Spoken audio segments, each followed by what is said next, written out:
Well, welcome back, Sales Team Optimization Oracles. Welcome back to www.salessystem.com.au. My name's Glenn Guilfoyle and I head up the specialist Sales Team Optimization group called The Next Level. And we come to you every month like this in both video and written form with a short topic, a short provocation, a short thought starter to help you and your team think further, think more deeply, and cogitate over your sales team optimization. Now, last month we started with the first of a three-part series, so I do want to do a very quick recap and then spend the most of the time we've got together in today's video on the second installment.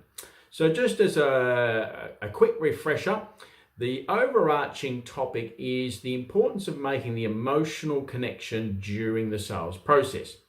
And in part one, I put it to you that this has become more important than ever. It's not that it's a new concept by any stretch of the imagination, but the backdrop being, especially for most of us in mature and in B2B type industrial settings.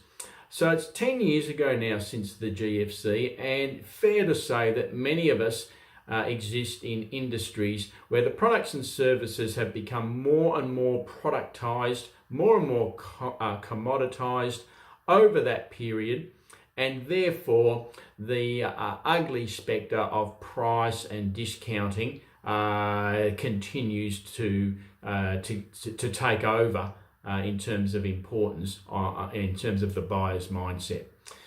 The irony I put to you in part one is that many sales execs fight fire with kerosene in this sense, and they try even harder to differentiate their products on features, advantages, benefits based on the product itself.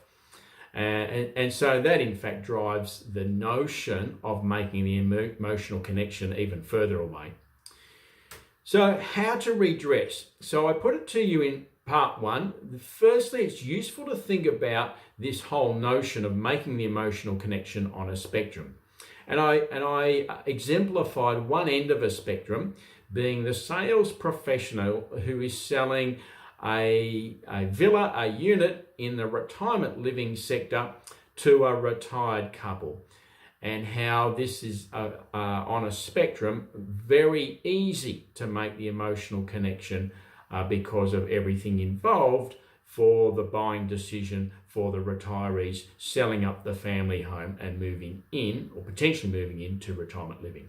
Down the other end of the spectrum, the very commoditized, very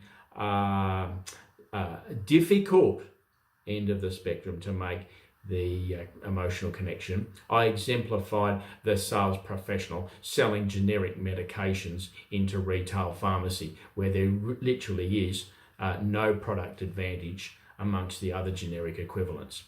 So let's start off at the retirement living end of the spectrum, and this is where I sort of finished in part one. So here we go for part two, picking up that ball and running with it. Clearly, the scenario here is B to C, not B to B. So a good example, a good model to help elevate the sales conversation from the normal or the typical product features and benefits to a conversation that makes the emotional connection would relate to converting the feature benefit dialogue, for example, number of bedrooms of the unit, activities available in the village, safety features on offer, to a conversation using the Wheel of Life. Now, the Wheel of Life is certainly, at the next level, we can't claim to that's our IP. It's easily Googleable. It's a model or a concept that's been around a long time. And you'll see in the written part or the written accompaniment of this blog, you will see a pictorial image. And so it is the concept of a wheel with hub and spoke, and the spokes are the entities like personal growth, spiritual health, fun, romance, family, social life, health, personal finances, career. So the idea being, if you can elevate the conversation to get the potential buyer thinking and articulating in terms of these elements that are really the most important things to anyone's life, it's just a question of which ones and the balance, then you will give yourself a great chance of conducting that sales conversation at the emotional connection level. So do take a look at that model, and when we come back next week, we'll do a very quick, or next month, sorry, we'll do a very quick recap again, and then get into the third and final installment, which is way up the other end of the spectrum, and how to make the emotional connection in the more difficult, commoditized B2B setting. I hope you found this useful and something of value to help you and your team move to the next level. Till next month, Glenn Guilford.